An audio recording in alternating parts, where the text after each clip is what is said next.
Dr. Steven Sandler, welcome to Shrink Wrap Radio. Thanks, Dr. Dave. Nice to be here. Well, it's really nice to have you on the show. One of my previous guests, and I guess she's probably also a listener to the show, Penelope Andrade, LCSW, raved about your book. I'm going to embarrass you a little by reading what she wrote.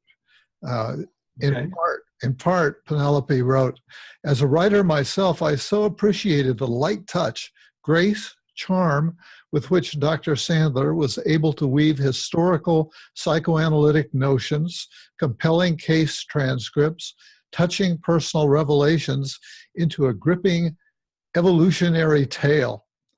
I loved learning so much so effortlessly." So when I received that as part of a longer email, I thought, okay, I've got to interview this guy. Yeah, it was very sweet of her. She actually posted that on a listserv that we both subscribed to. I saw that, and of course I wrote her a thank you. It was very kind of her. She's an author herself. Yes. To do that for another author, I really appreciated it. Yeah, and I appreciated it too.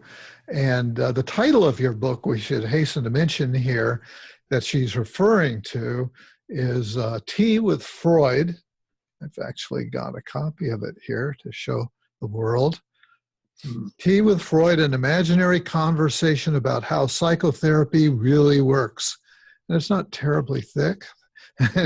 It's a good size, just the right size, rather than being a super thick tome. Yeah, it doesn't take you 6 weeks to get through it. Right. So before we get into your book, why don't you tell us a bit about your background? Sure.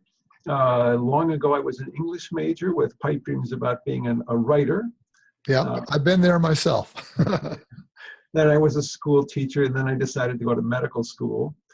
I originally was going to go for psychiatry. Then I got a little mixed up on the path and did pediatrics, which I really liked, and finally transferred into psychiatry, and I've been there ever since. Yeah, well, good for you. And you're working at Albany Medical Center. What is that? Is that attached to a university or what? And what is it? It's a big private freestanding hospital. Okay. Getting bigger every day as hospitals tend to expand. And I do a lot of outpatient work with children, adolescents, and adults, of course, the adult therapy. And I do consultations on the pediatric floor for kids. So It's a nice mix. I get to do teaching of the medical students and residents. Things. Yeah. And so where did you get the idea for writing this book? What was the impetus? Well, I had written a book and it came out 2011 called Remembering with Emotion. And I was explaining in straightforward expository writing how short-term dynamic therapy really works. And I wrote that, it came out, got some nice feedback from people. And I thought it would be really fun to explain to the general reading public how this therapy works, because it can be very dramatic and very rewarding. I thought it would be a great idea, but then I thought this could be kind of boring if I'm just going to do straight expository writing. Who's going to read it? Yeah. I sat for an afternoon at my desk and thought, how could I make it more interesting? And I finally came up with this idea that I would have an imaginary discussion with Freud, and we would argue back and forth between his ideas of original classical analysis and what we're doing today. Yeah, and you didn't really waste any time sort of trying to resolve the issue that you're living in 2016 and he's way back in 1900. Yeah. It just happens very naturally in the book that you go to visit him, and there's no discussion of the time shift. Right.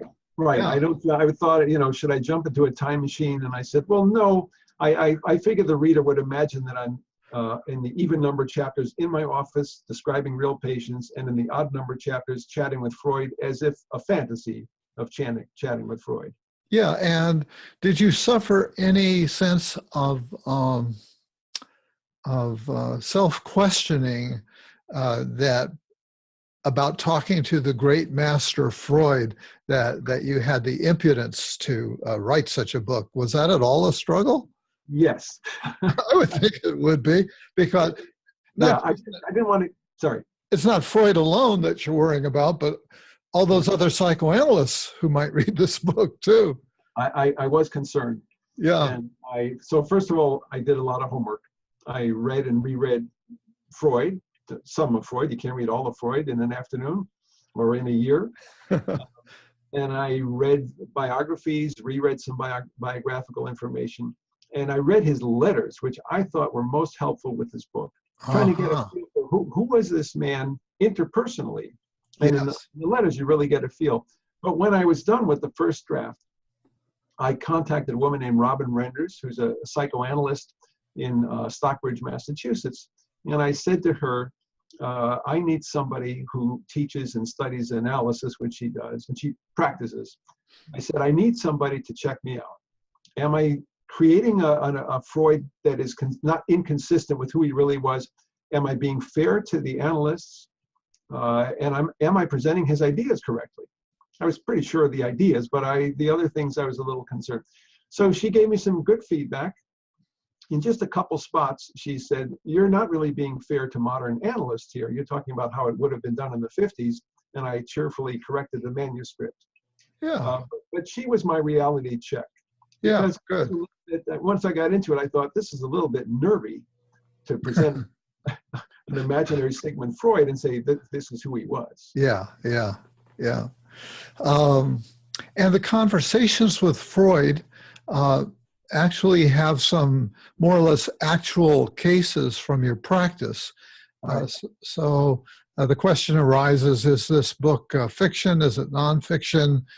What is it? That is a problem when people have asked me this, because the odd number of chapters are clearly fiction, and the even number of chapters are real cases that I videotape. So it's really word for word. And then I fill in with my reactions and the patient's motions, and some of that is elaborated upon. It's really kind of a hybrid, I guess, between fact and fiction. Well, I remember in the beginning you made reference to a camera there as you're starting the first case, and you know, I didn't realize that these were actually based on transcripts. Yeah. So no wonder that they felt as real as they did. Yeah, they come across as very real. And I have to congratulate you on your high wire act of being willing to put your real work out there for examination and perhaps criticism. No, thanks. Yeah. Yeah, I think that takes courage. And I'm assuming that your clients, your patients, knew that they were going to be in the book. Did you change their names? I changed lots of things. Okay. I changed names. I changed ages, occupations. In some of the chapters and parts, I've actually merged two real people into one character. So I did all the usual tricks that people do to protect the privacy of the patient. Yeah. And in your preparation for the book, you actually also went to Freud's salon. You went to Vienna and you saw the room in which he worked and all, and evidently that gave you a feel for it as well. That gave me goosebumps, is what it gave me. Wow. Yeah, interesting. I had to go stand where he worked and see that place. His office in Vienna is now a museum, of course. And I had to stand in the consulting room where the couch was, and I had to stand in the study, the adjacent study. And then I had, on the way there, I stopped at the Freud Museum in London. You know, when Freud fled the Nazis in 1938, he had his famous couch and his desk and his antiquities, his little statues shipped to London. So you can go to London and see the couch and the desk and his original books.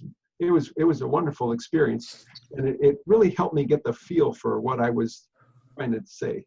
It really comes across. You know, one of the things that I love about the book is how vividly you portray Freud's personality, and it must have been both going there and seeing where he worked, but also reading the letters so that you got a real feel for him. And at times you're explaining your approach to therapy. You're actually using him as kind of a consultant, describing a case that you're working on, actually several cases in the course of the book, and getting his reactions. And I love the way that you it feels real. You know, you come across as a real person and he comes across as a real person because you share with us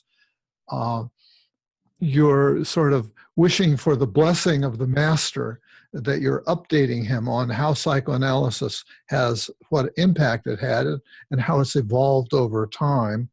And he's alternately curious and interested and enthusiastic, but then sometimes prickly and defensive. Right. And, you know, wants the conversation to be over, and you're struggling with wanting his approval on the one hand and reminding yourself, well, hey, I'm a grown man and an accomplished professional. Why do I need his approval? He's not my father. Right. Yeah, if that came across as real, and then good. He was a very complicated person, and this is what I got, not just from the biographies, but from his letters, that he could be very warm, very supportive.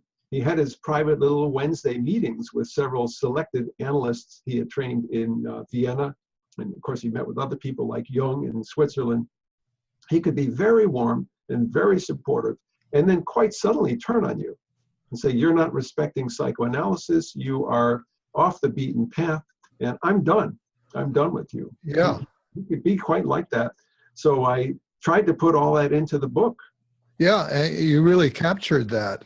And it's very much like reading a novel, as Penelope Andrade said in her note to me, that she got so involved, and I found that I did too, that it felt very real.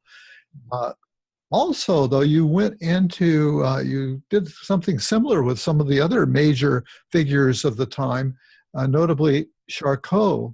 Who, you know, you can't study psychology without seeing references to Charcot and his importance. But somehow you really brought him to life. I don't know what sources you use, since we don't have any videos of Charcot. Right. Probably the best source was the book by Henri Ellenberger, The Discovery of the Unconscious, which is slightly thicker than my book. If you drop it, you're going to have to see an orthopedic. That's why I haven't gotten around to that one yet. It's on my to-do list. I know it's an important book.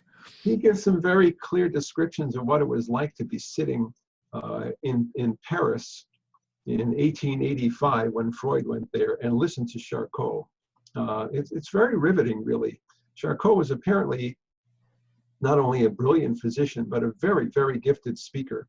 So he would come out talking about one of these patients who then would be called hysteria, right? All these conversion symptoms and personality disorders. And he would describe the case. Then he would do sketches of the patient with the posturing or whatever, the passing out, the fainting, because he was a gifted artist.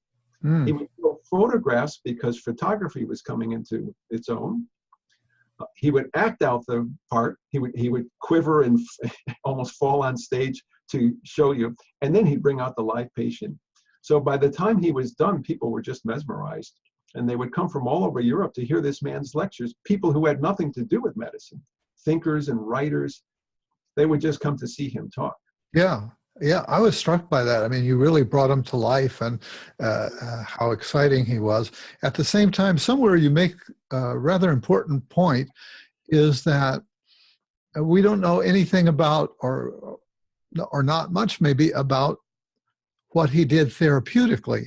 That it was all sort of, a lot of it was this show in front of audiences, and it was kind of more of working out the diagnoses and so on than, you know, what might be the effective interventions. Yeah, he was using hypnosis, and he would show the audience how he could create a paralyzed arm by putting the patient under hypnosis and saying, you know, when you come out of this, you won't be able to move your right arm.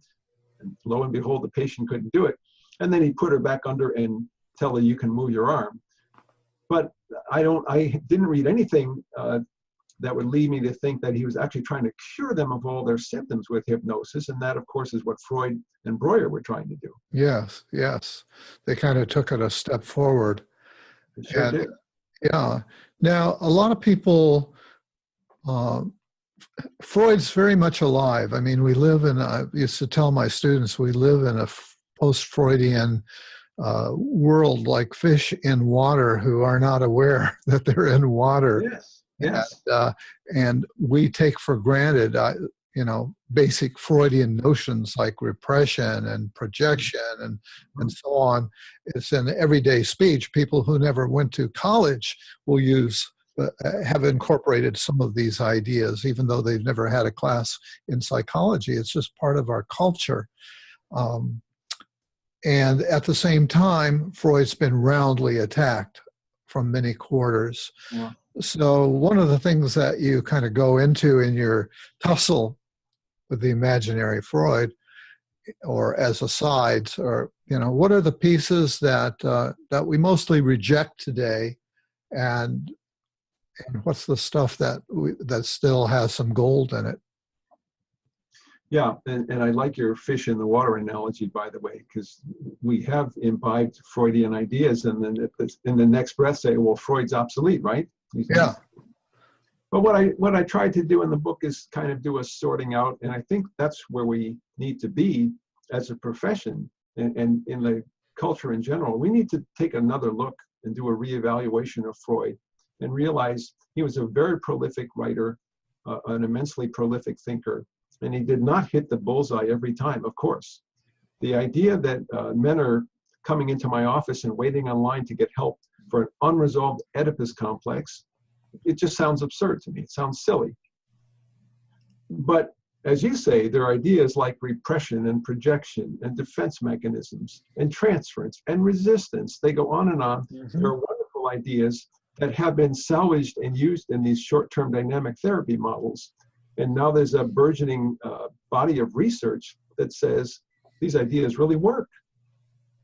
Yes. And I'm also thinking of, speaking of burgeoning, the whole explosion of research and writing around attachment theory. And, the roots of that are certainly in Freud and his idea about the importance of childhood.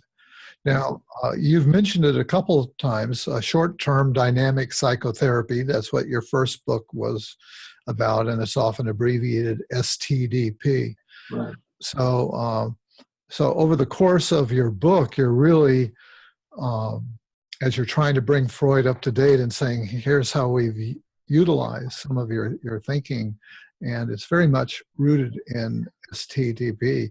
One of the things that caught my interest is you refer to the originator of that approach, Dr. Habib Davanloo. Yeah. And in the fictional book, you say that you attended lectures in Montreal, where you got to hear him speak, and that he was every bit as dynamic as Charcot was. Oh, yes.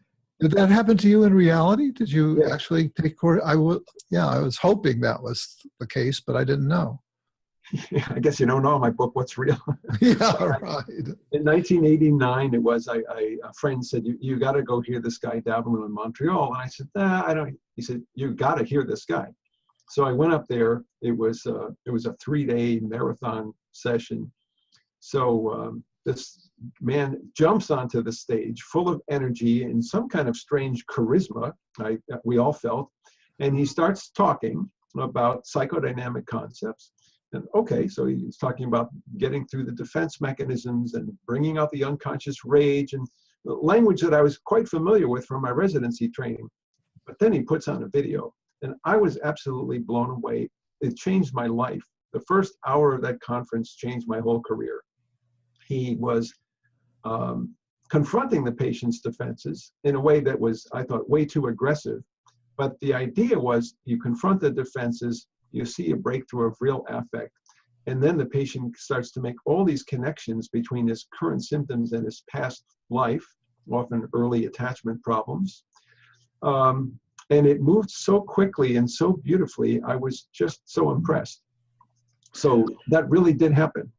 Yeah, you say he confronted the defenses, and I seem to recall, I went through a very psychoanalytic graduate training program, and which at the time there was a lot that put me off about it, I have to tell you. It took years for me to come back around to some appreciation. I had to grow into it, I guess. Same here. And I seem to recall that part of the lore was that you don't attack defenses. You don't attack the defenses. I don't know if I'm misremembering that or not. I You thought mean from traditional training? in the psychoanalytic training, I thought part of the lore was don't attack the defenses. Yeah. Uh, wait Well, for it to bubble up by itself or something. yes, exactly. I was trained not in classical analysis. There was no couch, and it wasn't strictly analysts, but it was a long-term psychoanalytically informed model. Right. Model was to sit patiently and basically let the patient free associate, even though we didn't have a couch, let the patient free associate, and somehow things would bubble to the surface. And every now and then, as I say in the book, I was supposed to drop a bombshell brilliant interpretation Right. that would be mutative and change the patient's entire life in 10 words. I tried this, and these bombshells were not doing, they were just bombing. I like that. I wasn't changing anybody's life. Yeah. I liked Freud's ideas, but I was really struggling, like, can't I do something more effective in the office? And that's when I heard Davenport speak. Yeah. Yeah. Oh, there was some other thought that just flipped through my mind and it flitted away. Oh, it's much as we were saying about Charcot, you underscore that Freud wrote an awful lot, but it was mostly about theory of the mind, theory of thinking, theory of dreaming, etc., and not much about what he actually did. And of course, we don't have any videos because it hadn't been invented yet. And so you found yourself a bit at sea during your residency training about, well, okay, I've got all this theory, but what the heck am I supposed to do with this person who's sitting opposite me? Exactly, right. And I had that experience myself. So he wrote a handful of papers on theory and the rest on technique, and the rest was theory. But the experience you and I had, Wilhelm Reich, who I mentioned a lot in my book. Yes, you do. Wilhelm Reich had that experience back in the 20s, 30s, whenever he studied with Freud. I think it was the 20s. And he said he would sit with the older analysts and listen to what they were doing. And he said it wasn't uncommon for them to talk about ways to keep themselves awake during the analysis. And Reich was horrified. He said, I'm not going to try and figure out how to stay awake. I want to help. Wow. You know, we've seen cartoons over the years with the analysts behind the couch sleeping. It's kind of a all the jokes. Trope. Yeah. So anyway, I struggled with this. I heard Davenport speak, and then there's a fellow named Michael Alpert, a good friend of mine in New York City, who trained with Davenport, and he set up a bunch of conferences for people who had trained with Davenport, but some of them were now trying to make it a little gentler, refocus it a little bit, pay more attention to the attachment in the room. So other theories kind of fertilized that original work by Davenport. And so I got into those conferences and I learned a ton. Yeah. Yeah, you know, I found myself thinking at some point in the book, I was thinking about Gestalt therapy and Fritz Perls. I don't know how familiar you are with Perls and Gestalt therapy, but he also developed a very kind of penetrating way of working with people. Yeah, I never studied his approach, but of course I've seen the famous Gloria tapes. Yeah, right. I taught from those for way too long. Yeah. Very, very flamboyant. Yeah. But trying to penetrate the patient's defenses. That woman is sitting there acting a little bit girlish and shy, and he says, "Oh, come on, you're a big phony. You're acting like a little girl." Yeah. I think she was a little offended, but he was trying to make a point about her character structure. There was a place in one of your cases where, somebody is saying that she wants, was it the she or the he, wanted to wring somebody's neck, wanted to choke them. Do you remember that? I do. That was the case, the first case, the case of Carla, where she's feeling like about a coworker. I'm so mad, and I said, what would you do if the anger came out? What would you imagine? As Davenport would ask. Yeah. She said, I might wring his neck. Yeah. What I think Perls might have done, or what other Gestaltists or myself might have done, but people sometimes would hand the person a towel and let them actually start Hmm. acting it out in one way or another to really kind of bring it home and get them involved in it. And that kind of thing really does tend to release a lot of affect. Hmm. There were also techniques that got people involved in pounding pillows and, really in an imaginary way confronting that person. And I've come to have mixed feelings about some of that because there's the danger of, if it's repeated too much, there's the danger of the person rehearsing uh, angry ways of being. Yeah, yeah, true. I think the point is, it's not enough just to have a catharsis and to bring up this affect. This affect has to change underlying information, underlying cognitions, underlying semantic memories of oneself. So if you remember yourself as being, and I'm jumping ahead to later in the book, but if you remember yourself as being weak and helpless in the face of an authoritarian parent, and then you're imagining a fantasy of wringing his neck or wringing a towel or whatever you want to do, one has to be sure that you are actually changing that patient's view of him or herself. So she says, I'm not weak and helpless anymore. I can stand up for myself. Now, Davenant would have people talking about, it, just in words, all kinds of violent fantasies. And his point was, there's all this rage, all this murderous rage in the unconscious in some patients. And I think when you get it out, the patient has a new image of herself, but also says, okay, I've had this violent rage. I didn't really hurt anybody. Nobody got killed. I'm just talking to this nice therapy guy. And so maybe it's not so bad to have anger, because up until that point, the patient is avoiding anger and sometimes being mistreated and being a doormat. Yeah, I was interested to see that you made reference to the work on memory reconsolidation.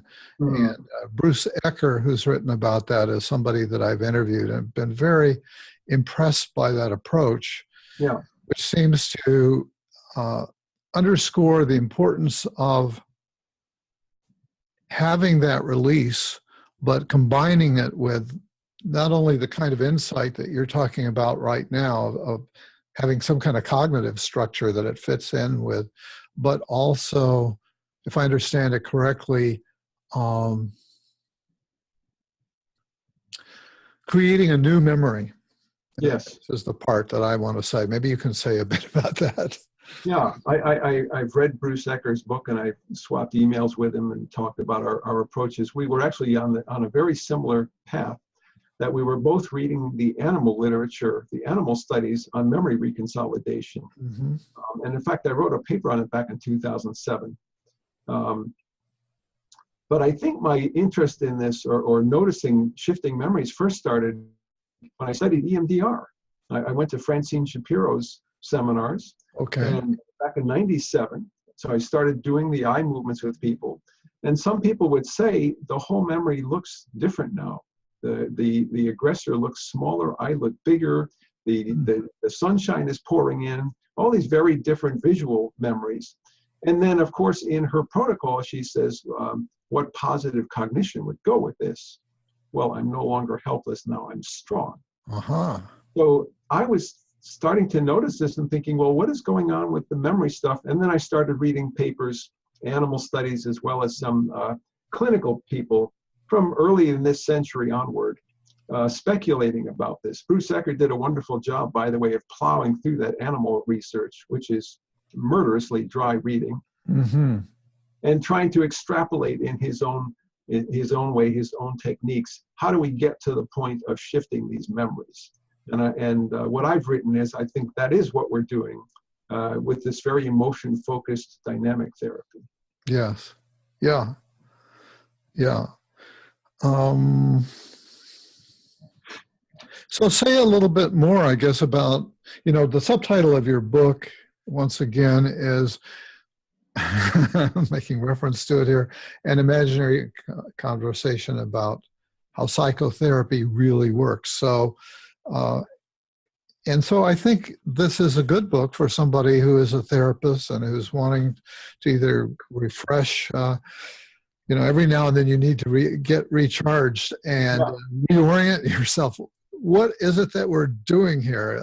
I know when I was doing therapy, I would periodically have to remind myself of, okay, what is the approach here?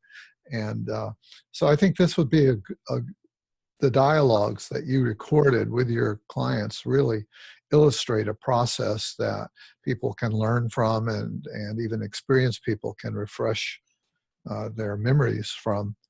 I hope so.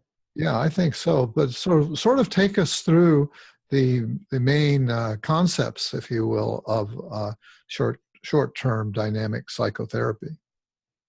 Well, I have my own spin on it, as everybody tends to put his own spin on the ball. Fair enough. What I open with in my first book for therapists, Remembering with Emotion, and also in this book, Tea with Freud, I want to talk about emotions first, because if you ask me how psychotherapy works, which is something we should continually be asking ourselves as therapists, I say let's take a step back and ask, what's the problem? I mean, what is the problem that the patient has sitting across from us? The DSM-5 isn't going to help with this. So the patient has panic with agoraphobia, or the patient has major depressive disorder. That doesn't tell us what's going on. In my view, what's going on is the patient has lost the capacity to experience normal, healthy human emotion. That's the problem. He can't get angry, and therefore he gets walked on. He can't experience his grief, and he's afraid all the time of another grief because he hasn't mourned the traumatic grief in his background. Or a woman says, I can't really get close to my husband. She won't let herself experience too much love because she's been hurt before. And unconsciously, she's afraid to get hurt again, but her reserve is hurting the marriage. I would say that the typical psychotherapy patient has lost the ability to experience healthy emotion. And so how does psychotherapy work? In the dynamic model, of course, we're going to say, well, what's the barrier to an immediate experience of emotion? Defense mechanisms. Freud's concept of defense. So following Davenlu, but making it a lot more gentle, I will say, do you notice every time I ask you about your husband and the arguments, you begin to rationalize? Oh, but he's a really nice guy. Oh, but he had a hard time at work that day. And I'll say, instead of all this rationalizing, what are you really feeling? Until the patient feels angry about it or feels grief about her marriage, and then the emotion starts to come out. I think the problem with some therapies is people think, okay, the patient's emoting, we're good to go. We're curing this person. But we're not curing the person until we revise those underlying memories, or whatever you want to call it, core beliefs or internal working models. What prevents the person from feeling criticized and attacked, as you're pointing out? Oh, you're rationalizing again. Over and over again, you're saying something like that. That was the problem that I saw with Davenlu. He was very, very aggressive, and he said, I'm not attacking the patient, I'm attacking the defenses. But I talked to a couple people who had had sessions with him, and they said it was just too rough. The answer is you have to do it gently and somehow do it from a place of caring. And to some people I'll say, I'm getting a little concerned that you're trying to tell me about your problem in the marriage, but every time we get close to something emotional, you start to rationalize. I'm getting a little concerned that we're not getting there. So that's an expression of concern, not criticism. Yeah. But you have to go cautiously and very tactfully.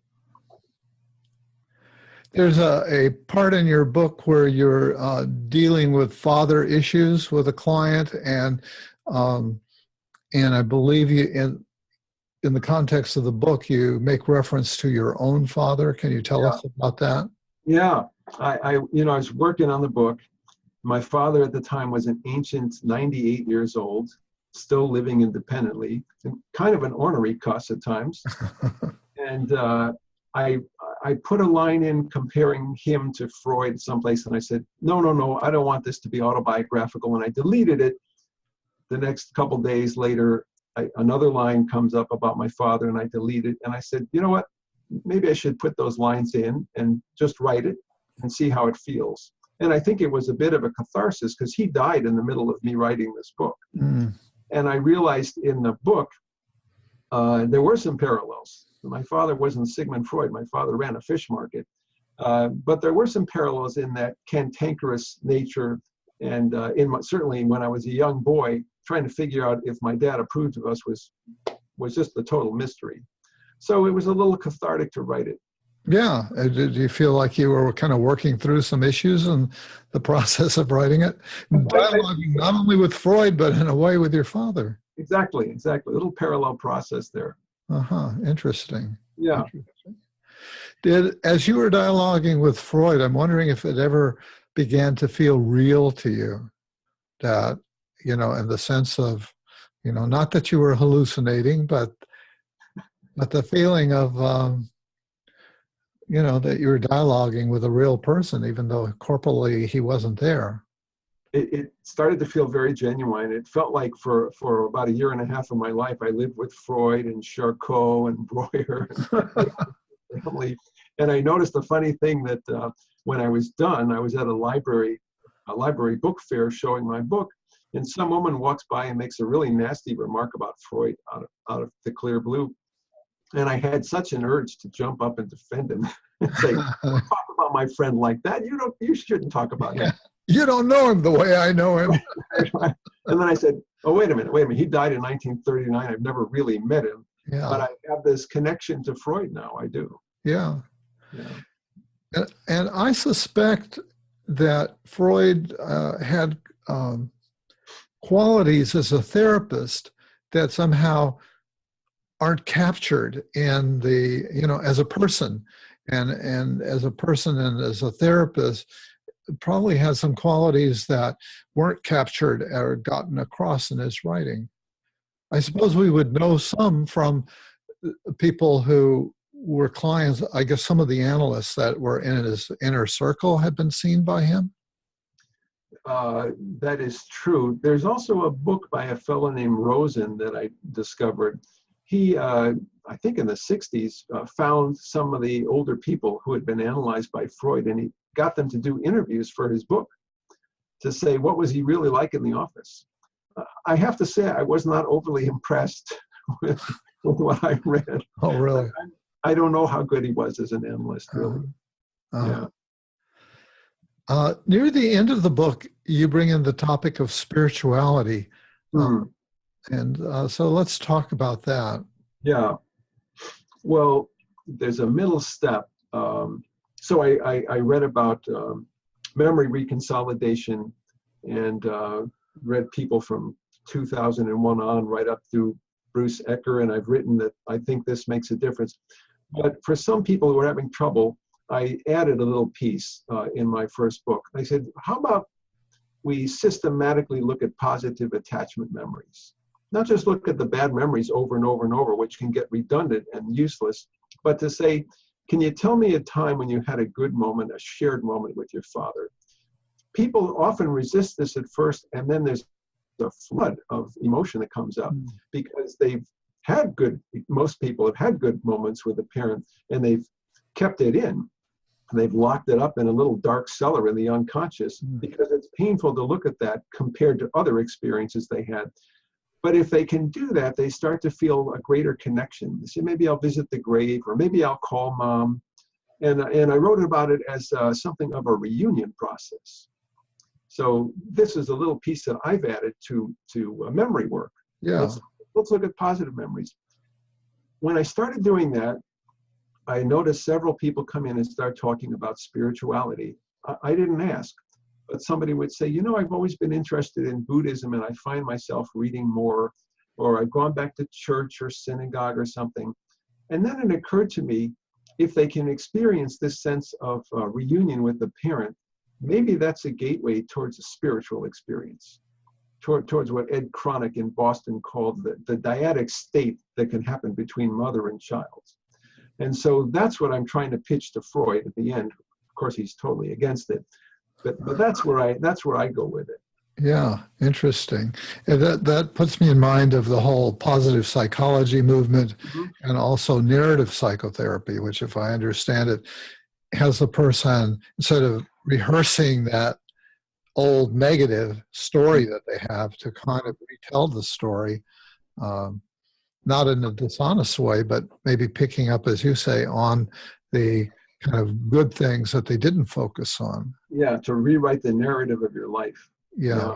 When I started this positive memory work, a man came in after a few sessions of it, and he said, "You know what I'm doing here? I feel like I'm building a new mother in my mind." And I said, Yeah. that makes perfect sense. A new internal working model of mother, to use Bowlby's attachment language. Mm-hmm. Yeah. Mm-hmm. Another fascinating thing is that you suggest substituting the myth of Oedipus, which is part of the core of Freud, Yeah. Hansel and Gretel. How does that work? That's the reaction Freud has in the book when I tell him in the last chapter. Yeah. I don't even remember how I thought of putting that in, but I wanted to end the book with an argument with him about human nature, that we're not all sexual and aggressive drives, and we're not all suffering from an Oedipus complex because we have an aggressive drive to kill daddy and marry mom. And the story of Hansel and Gretel drifted into my mind as a story of a ruptured attachment, that the evil stepmother leaves the children, abandons them in the woods. And so I went online and Googled it. And lo and behold, there's various versions of the Hansel and Gretel story in various cultures. Mm. There's a French version, there's a Filipino version, there's of course the German version from the Brothers Grimm that they wrote after they heard it. And so I pitched this to Freud in the end, as we're talking in our last meeting. And I say, I think, and I go step by step with him through the story. And I say, this is the real myth that explains human psychopathology. There's a sense of rejection by a parent, and then the child is lost in the woods.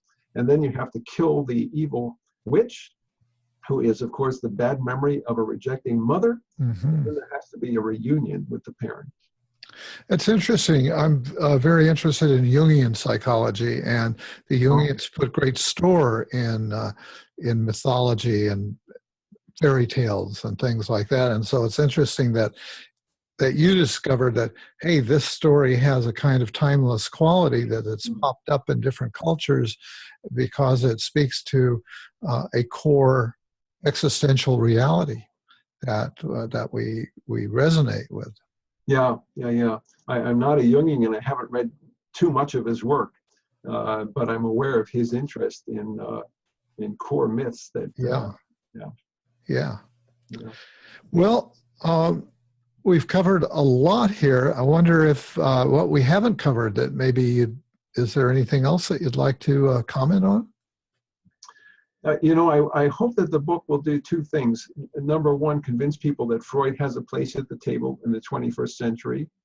I hope people in and out of the profession notice that. And also, I'm secretly fighting a battle with the great myth of our time, which is that all emotional problems, all psychiatric problems are genetics. Mm-hmm. I want to show people, look at these cases and look what these people have suffered through. And that is why they're having these struggles with anxiety and depression. And we can work through those and get them better. So that's interesting that you, as a medical man, somebody trained in psychiatry and the whole medical biological model, feel so strongly that way. Say a little more. I do feel strongly about it because the research says it's always a combination of genes and environment. It's not just genes. And I use medication, but I'm very excited if I can actually resolve the problem and get somebody off meds. In this regard, by the way, I found myself identifying with Freud on this level too. He was medically trained. He was a neuropathologist by training. And yet, over the years, he identified himself more as a psychologist who wanted to unravel the human psyche. Yeah, right. Same thing with Jung, same thing with Pearls, same thing with, I think, Reich. A lot of these... a lot of the psychiatrists have made a lot of important contributions to theory, to psychological theory. I also acknowledge that. Yeah. So keep it up. Yeah. Dr. Steve Sandler, I want to thank you for being my guest today on Shrink Wrap Radio. Thanks so much. It's been a pleasure to be with you, Dr. Dave.